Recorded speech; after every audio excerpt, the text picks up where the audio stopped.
পতিত হয় দুৰ্ঘটনাত পতিত হলে তেওঁলোক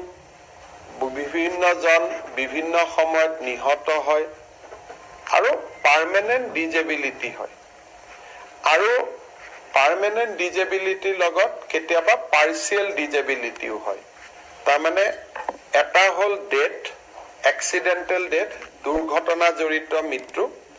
দুৰ্ঘটনা বুলি কওঁতে ৰোড এক্সিডেন্টৰ পৰা ফায়াৰ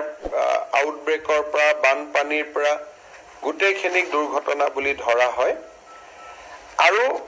তেওঁলোকৰ পাৰ্মানেন্ট ডিজেবিলিটিও হয় পাৰ্চিয়েল ডিজেবিলিটিও হয়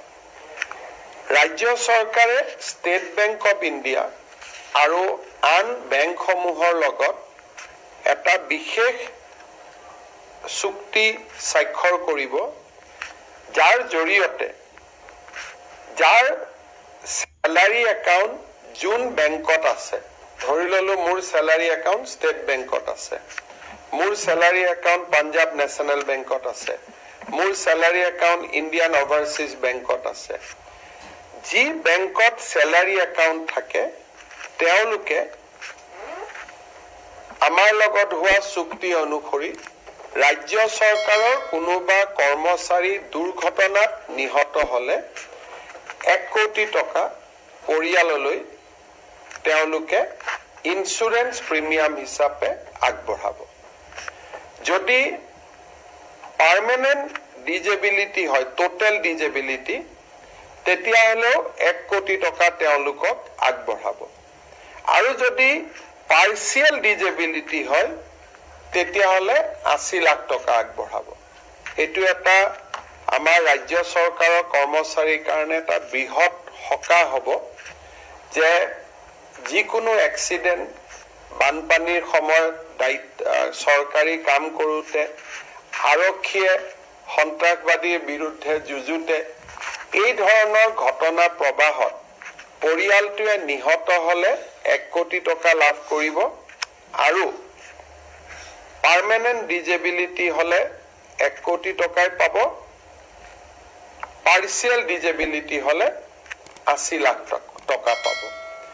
আৰু যদি বেমাৰত মৃত্যুবৰণ কৰে চৰকাৰে দিয়া গোটেই খা সুবিধাবিলাকৰ উপৰিও এই এগ্ৰিমেন্টৰ জৰিয়তে বেংকটোৰ পৰা তেওঁলোকে 10 লাখ টকা অতিৰিক্তকৈ পাব তাৰমানে life insurance coverage additional 10 lakh accident insurance coverage 1 কোটি আৰু পাৰ্চিয়েল ডিজেবিলিটি হলে 80 লাখ টকা এটো আমাৰ ৰাজ্য চৰকাৰৰ কৰ্মচাৰীসকলৰ ভগৱানে নকৰক কিন্তু যদি কেতিয়াবা তেওঁলোকৰ